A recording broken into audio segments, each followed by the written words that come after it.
আমাদের মধ্যে এমন অনেক মানুষ আছেন যারা বই পড়তে পছন্দ করেন। অনেক মানুষ আছেন যারা ভিন্ন ভিন্ন রকমের কাহিনী পড়েন। এবার পড়তে পড়তে মাঝে এমন একটা অধ্যায় অবশ্যই আসে যা আমাদের হৃদয় স্পর্শ করে যায়। আমরা হৃদয় যন্ত্রণা অনুভব করি, তাও আমরা সেই কাহিনী শেষ পর্যন্ত পড়ি এবং তখন আমরা বুঝতে পারি যে সেই যন্ত্রণাময় অধ্যায়টি কেন এসেছিল, তার থেকে আমরা কি শিক্ষা পেলাম এবং আমরা অবশেষে লক্ষ্যেও পৌঁছলাম। কিন্তু যদি সেই যন্ত্রণাদায়ক অধ্যায়টিতে আপনি থেমে যান, আপনি যদি এটা ভাবেন যে আমি আর পড়তে পারবো না, তাহলে আপনি জানতেও পারবেন না যে পরবর্তীতে কি হতে চলেছে।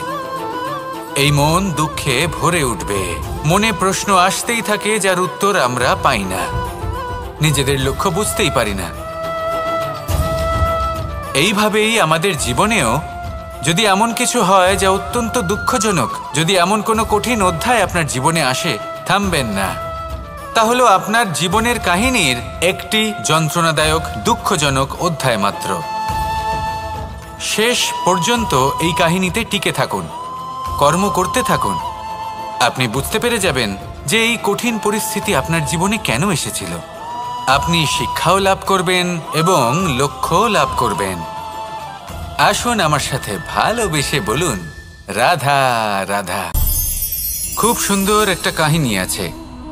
একবার এক ব্যক্তি নিজের অসফলতার জন্য ত্রস্ত হয়ে সময় দেবতার তপস্যা করতে বসলেন।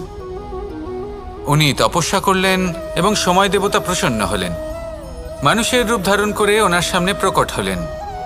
এবার সেই ব্যক্তি ওনাকে জিজ্ঞেস করলেন যে কি এমন আছে যার জন্য আপনি বারবার জয়ী হন আর আমি চিরকাল পরাজিত হয়ে থাকি? কেন এত পরিশ্রম করা সত্ত্বেও আমি সাফল্য লাভ করতে পারি না? তখন সময় দেবতা উত্তর দিলেন যে দিন হোক বা রাত, ঝড় হোক বা ভূমিকম্প, রোদ হোক বা বৃষ্টি হোক, সময়ের সূত্রপাত হোক বা প্রলয়, আমি থামি না, আমি চলতেই থাকি। আর সেই জন্য যিনি থেমে যান তিনি পরাজিত হন আর আমি জয়ী হই। এটাই আমাদের শিখতে হবে। জীবনে সবসময় চলতে থাকুন, কখনো থামবেন না। হ্যাঁ, কিছুক্ষণের জন্য বিরতি নিতে পারেন, বিশ্রাম করার জন্য, নিজেকে আরো সশক্ত করে তোলার জন্য, কিন্তু থেমে যাবেন না। নিরন্তর কর্ম করতে থাকুন, পরিশ্রম করতে থাকুন, তবেই এই সংসার আপনাকে মনে রাখবে।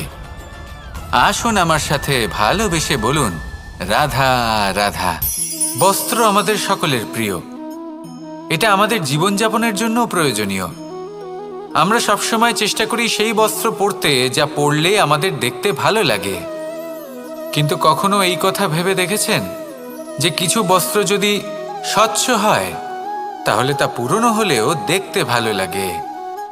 ঠিক তেমনই যেমন কোনো খাবার যদি মশলাদার না হয়, অত্যন্ত সুস্বাদু নাও হয়, কিন্তু যদি তা গরম হয়, টাটকা হয়, তাহলে খেতে ভালোই লাগে।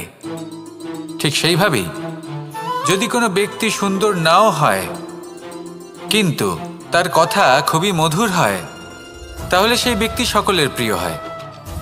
কোনো ব্যক্তি যদি ধনবান নাও হন কিন্তু তিনি যদি গুণী হন, তাহলে এই সংসারে সম্মান লাভ করেন। সেই জন্য কখনো এই বিষয়ে দুঃখ পাবেন না যে আপনার কাছে ভৌতিক স্বাচ্ছন্দ্য নেই। আপনার কাছে সবথেকে বড় বস্তু, সবথেকে মূল্যবান বস্তু যেটা আছে সেটা হলো আপনার আত্মা, আপনার মন, আপনার বিচারধারা, আপনার গুণ, আপনার কথা। এগুলো সবসময় শুভ রাখুন এবং সবসময় নিজের সাথে রাখুন। এই জীবন সফল হবে এবং প্রেমময় হয়ে বলে উঠবে, রাধা রাধা। মানুষের জীবন বড়ই বিচিত্র হয়। যেই মুহূর্তে জন্ম নেয় একটা প্রতিস্পর্ধায় প্রবেশ করতে থাকে। মানুষ জন্ম নেয় আর প্রতিস্পর্ধা শুরু হয়ে যায় ভাই এবং বোনের মধ্যে সর্বশ্রেষ্ঠ হবার, সবার থেকে এগিয়ে থাকার। তারপরে সে যায় গুরুকুলে, নিজের বন্ধুদের মধ্যে সর্বশ্রেষ্ঠ হওয়ার প্রতিস্পর্ধা শুরু হয়। এবার সেখান থেকে বাইরে বেরিয়ে সংসার জীবনে প্রবেশ করে ধন উপার্জনের প্রতিস্পর্ধা শুরু হয়। তা সে যুদ্ধই হোক বা কলা হোক, এই প্রতিস্পর্ধা কখনোই আমাদের পিছু ছাড়ে না। তাই যদি প্রতিস্পর্ধা করতেই হয় তাহলে আমরা মানুষকে সাহায্য করার প্রতিস্পর্ধা কেন করব না? এমন এক প্রতিস্পর্ধা যাতে যে কেউ জিতুক বা যে কেউ হারুক না কেন, লাভ সকলের হবে। সকলের মধ্যে প্রেম বিতরণ করতে থাকুন, এইভাবেই আনন্দ বিতরণ করতে থাকুন, আর আমার সাথে ভালোবেসে বলুন, রাধা রাধা। এবার এই পুরুষার্থের বিষয়ে আপনারা অবশ্যই শুনেছেন, মোক্ষ, চতুর্থ পুরুষার্থ। আপনারা কি জানেন এই মোক্ষ আসলে কি? ধর্ম, অর্থ, কামনার পালন করতে করতে মৃত্যু লাভ করা, এটাই কি মোক্ষ?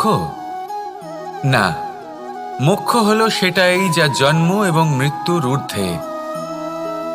প্রত্যেক ব্যক্তি, প্রত্যেক জীবই সংসারে কোনো না কোনো বিশেষ প্রয়োজনে আসে। ধর্মপথে, সৎপথে অর্থ উপার্জন করা, প্রয়োজনকে পূর্ণ করার চেষ্টা করতে করতে সেই প্রয়োজনকে পূর্ণ করা তাকে মুক্তির পথে নিয়ে যায়, যা হলো মোক্ষ। যদি এই মোক্ষ লাভ না হয়, তাহলে মানুষ জন্ম এবং মৃত্যুর এই চক্রে বারবার ফিরে আসবে। তাই নিঃস্বার্থভাবে সদ্ভাব নিয়ে কর্ম করুন, সকলকে ভালোবাসুন, আর আমার সাথে বলুন, রাধা রাধা। জল, এ হলো জীবনের আধার পঞ্চতত্ত্বের মধ্যে একটি, আর অত্যন্ত বিশেষ। এর থেকে অনেক বড় শিক্ষা পাওয়া যায়। এই জল, গন্তব্যের বিষয়ে এর স্পষ্ট ধারণা আছে। ও জানে ওর লক্ষ্য কি, আর প্রয়াস করে ততদূর সে পৌঁছেও যায়। এটি পর্বত থেকে বয়ে নিচে নেমে আসে, নদীর সাথে সমাহিত হয়ে তার সাথে বয়ে চলে, চিরসবুজ বনানী গড়ে তোলে, প্রাণীদের তৃষ্ণা নিবারণ করে, সামনে এগিয়ে চলে, মানুষের সাথে মিলিত হয়। যারা একে বাঁধের মধ্যে বেঁধে রাখতে চেষ্টা করে, সে বন্দি দশাতেও থেকে যায়, মানুষের কল্যাণ করে। তারপর বাঁধ থেকে মুক্তি পেয়ে এগিয়ে চলে, কোথাও ধাক্কা খায়, কোথাও বাধা পড়ে, কোথাও যদি পথ খুঁজে না পায়, তাহলে পথ খুঁজেই নেয়, আর যেখানে পথ থাকে না সেখানে পথ বানিয়ে নেয়, আর শেষ পর্যন্ত নিজের লক্ষ্যে পৌঁছেই যায়, অর্থাৎ সমুদ্রে গিয়ে সমাহিত হয়ে যায়। আমাদেরও কিছুটা এরকমই হয়ে উঠতে হবে। যেখানেই যাবেন সকলের কল্যাণ করুন, সামনে এগোন। আপনি কোথাও পড়ে গেলে, ধাক্কা খেলে আঘাত লাগবেই, উত্থান পতন লেগেই থাকে। সামনে এগোতে থাকুন। কোথাও পথ না পেলে তা খুঁজে নিন, কোথাও পথ না থাকলে তা বানিয়ে নিন। নিজের গন্তব্যের কথা সবসময় মনে রাখুন। শেষ পর্যন্ত নিজের মোক্ষ লাভ আপনি অবশ্যই করবেন।